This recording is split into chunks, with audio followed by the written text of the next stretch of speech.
3 years ago today, I collapsed in my house. An ambulance was called and I was rushed to the emergency room. There, I was diagnosed with liver cirrhosis and liver failure, and I was in really bad shape. It was the day that changed my life forever. It's also the day that marks my first day without alcohol. A couple months before my collapse and eventual diagnosis of liver cirrhosis, I had a few signs that I ignored. I ignored these signs because at first they were subtle, and then eventually I knew they were something, but I didn't want to go to the doctor. I was too embarrassed. I was afraid. I was afraid of being diagnosed with something bad. I knew probably that drinking may have been contributing to me feeling weird. I had no idea that I had such extensive damage to my liver. That became a shock to me. But also I didn't go to the doctor because I didn't want the doctor to tell me that I had to stop drinking. I didn't want to stop my drinking. We were during COVID, and I would start out, late afternoon drinking after work, and I would drink all evening, and then on the weekends I would start probably around noon. And it was my escape. It was my way to cope with anxiety, and I thought I enjoyed it. I used to enjoy it back in the day, but by the time it came to that point, it was just a way of maintaining. But I was afraid that I would get a lecture or I'd be told not to drink. Of course I would be told not to drink, but it's these things that we all rationalize in our brain or have irrational thoughts. So I ignored these simple signs. It started out probably maybe 3 months before I started being tired all the time, and I noticed I lost my appetite. Things didn't taste good anymore, and if I forced myself to eat, I felt overly full. So I can remember it would be a nice warm spring day, and we would have the grill going out back, and I'd grill burgers, and I used to just love grilled hamburgers. It was my favorite thing. And I would grill the burgers, and it would smell not appetizing to me. And I would force myself to eat a few bites, and I felt overly full and kind of nauseous after eating. And that went on for a few months. I didn't enjoy eating anymore. I could hardly eat much. And like I said, I was also really tired. I lost a little weight, but not so dramatically at first. I just felt off for a few months. And I noticed I would get bloody noses, and I would bruise easily, and I would, if I got a cut or something, it would take a while for it to stop bleeding. And that's because when you have liver damage, you are no longer producing the clotting factors for your blood, so your blood is thinner. The fatigue and nausea is just because your liver is not working right. Your liver has so many functions in your body, and it has to do with metabolism, digestion, absorbing all your nutrients, regulating your hormones. So those were some of the signs I had at first. And then I also had a lot of hand and arm cramping, and they were very painful episodes. And if I drank a lot of water and I took some magnesium pills and stuff, I could kind of get them to go away. But those were the initial signs. And then, about a month before I collapsed, I started noticing I was really disoriented all the time, and I was really heavily anxious. And I also noticed my legs and ankles were starting to swell up a little bit. And one odd thing was that my legs were swollen, and I had a little scab or something on my leg. Maybe it was a former mosquito bite or something. I remember it itched, and I scratched the scab off by accident, and it didn't bleed, but it leaked clear fluid, and it was lymphatic fluid, and it just leaked and leaked and leaked. I had to put Band-Aids on it, and the Band-Aid would just get soaking wet of this fluid. I thought, that's weird. Well, I'll just go pour another cocktail and not worry about it. So I had that swelling. So bloody noses, nausea, fatigue, cramping, swelling, disorientation. And then I noticed one day my eyes were a little yellow, but I thought, wow, it's got to be the light. Like, I'm under this patio right now, and there's some yellow translucent slats in it. And I thought, well, it's, the light's yellow. You tell yourself everything in your brain to convince yourself that you're okay and you don't need to see a doctor. That's the bottom line. So, it was bad. I got rushed to the ER, and I remember I had really high heart rate, and I was sitting in there, and I couldn't pee. They wanted a sample of pee, and I couldn't pee. Come to find out, my kidneys were also in failure. They had shut down, and like I said, my heart rate was like 135, and I had a fever, and I had sepsis.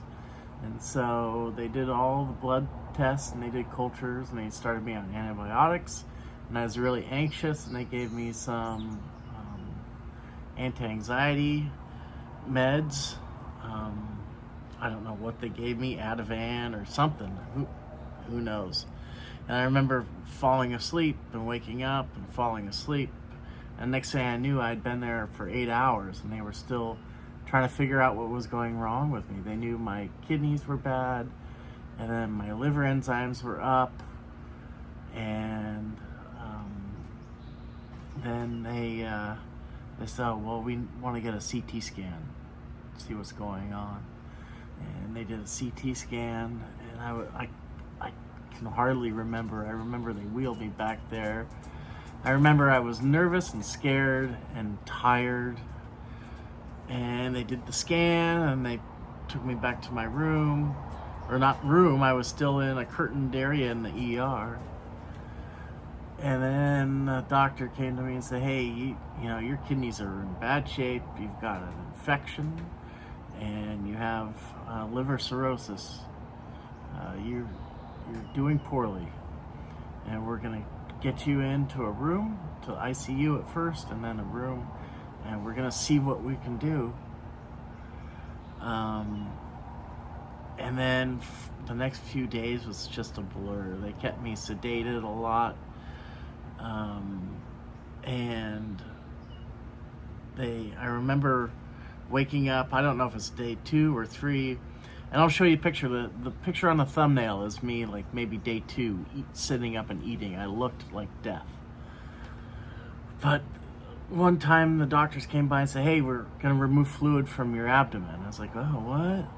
And they had a big long needle, and it was attached to a vacuum bottle, and it was a paracentesis. I had ascites, and they stuck a big needle right in my abdomen, right above my stomach.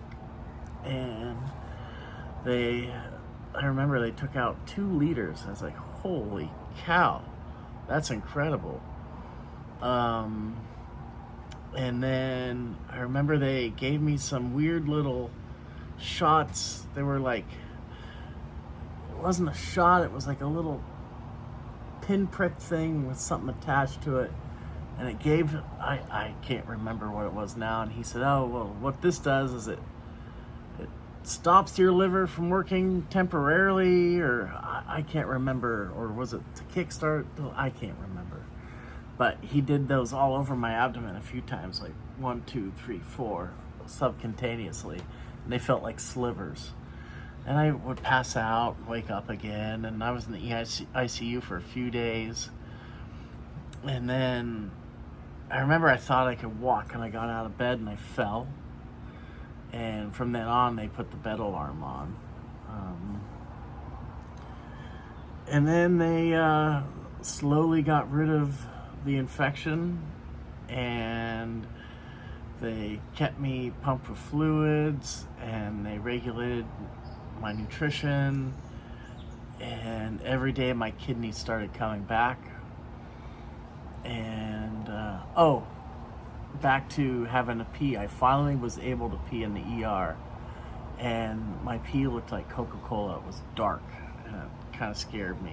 Or iced tea, and that was the bilirubin in my pee. And so I remember that I spent 2 weeks in a hospital room where I would have frequent labs, fluids, medications, and they kind of brought me back from critical, really. And miraculously, my kidneys came back, so I didn't have hepatorenal syndrome, which is good news. And I was really weak. I needed to use assistance and a walker to go use the bathroom. I remember whenever I peed, it was like kind of a cherry cola red, brown, because of all the bilirubin in my body, because my liver was completely shut down.